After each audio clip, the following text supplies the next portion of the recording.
بسم اللہ الرحمن الرحیم۔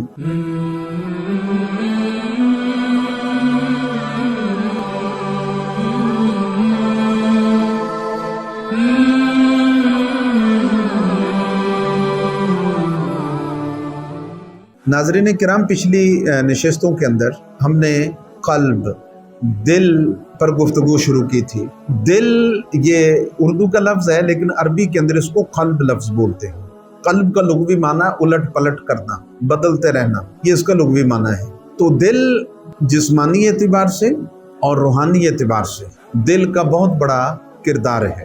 کوئی چیز ایسی، اگر کوئی بندہ اسلام کے اندر آپ میڈیکلی طور پہ دیکھیں، اگر خدا نخواستہ اگر کسی کی آنکھ کام کرنا چھوڑ جائے تو بندہ زندہ رہ سکتا ہے، زبان کام نہ کرے تو بندہ زندہ رہ سکتا ہے، کان کام نہ کرے تو بندہ زندہ رہ سکتا ہے، دماغ کام کرنا چھوڑ جائے تو بندہ زندہ رہ سکتا ہے، ہاتھ پاؤں، حتیٰ کہ جگر اور گردہ، یہ جسم کے اعضاء ہیں، اگر یہ بھی کام کرنا چھوڑ جائیں تو بندہ ایک لمٹ تک، ایک دورانیہ تک زندہ رہ سکتا ہے۔ لیکن قلب ایک ایسی چیز ہے، دل ایک ایسی چیز ہے، ایک لمحے کے لیے بھی اگر اس کا سسٹم رک جائے تو بندہ زندہ نہیں رہ سکتا۔ تو اسی طرح دل کا تعلق اسلام کے اندر بھی ہے۔ کوئی بندہ زبان سے اپنے آپ کو مسلمان کہہ لے، دل سے اپنے آپ کو مسلمان تسلیم نہ کرے تو وہ بندہ کبھی بھی مسلمان نہیں ہو سکتا۔ ہم سب جانتے ہیں اقرار باللسان و تصدیق بالقلب، اسلام یہ ہے، ایمان یہ ہے کہ بندہ اپنی زبان سے اقرار کرے اور دل سے اس کی تصدیق کرے۔ تو لہٰذا جس طرح جسمانی اعضاء میں دل کی اہمیت اور افادیت ہے، اسی طرح اسلام میں روحانیت میں بھی دل کی ایک اہمیت ہے۔ جس طرح کہ آپ نے پچھلی نشست کے اندر رسول اکرم صلی اللہ علیہ وآلہ وسلم کے ارشادات ضرور سنے ہوں گے۔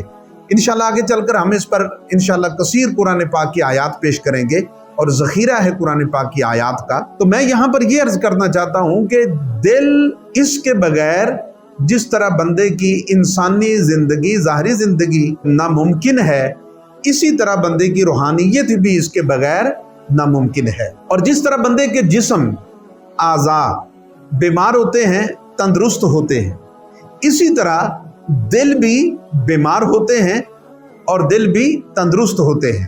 اس پر قرآن مجید برہان رشید کی سورہ بقرہ کی بڑی مشہور آیت کریمہ ہے، مرض فزادہم اللہ مرضا، کہ ان کے دل بیمار ہو گئے اور پھر رب کہتا ہم نے ان کی بیماریوں کو اور بڑھا دیا۔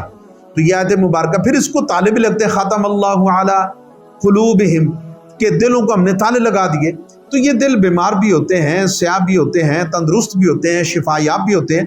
آگے چل کر انشاءاللہ، ویسے تو اس کی قرآن مجید برہان رشید میں اس کی تقریباً 13 اقسام بیان کی گئیں، تو یہاں پر میں ایک دل کی ایک کیفیت کو عرض کرنا چاہتا ہوں کہ یہ دل بیمار ہوتے ہیں، بلکہ اس پر اعلیٰ حضرت امام اہل سنت الشاہ امام احمد رضا فاضل بریلوی رحمۃ اللہ علیہ نے فتاوی افریقہ کے اندر دل کی 40 بیماریاں لکھی ہیں۔ امام غزالی رحمۃ اللہ علیہ نے اس کی 90 بیماریاں لکھی ہیں، تو جس کے اندر حسد ہے، بغض ہے، کینہ ہے، لالچ ہے، شہوت ہے، سستی ہے، کاہلی ہے، اس طرح انشاءاللہ میں اس کی تفصیل سے بھی عرض کروں گا۔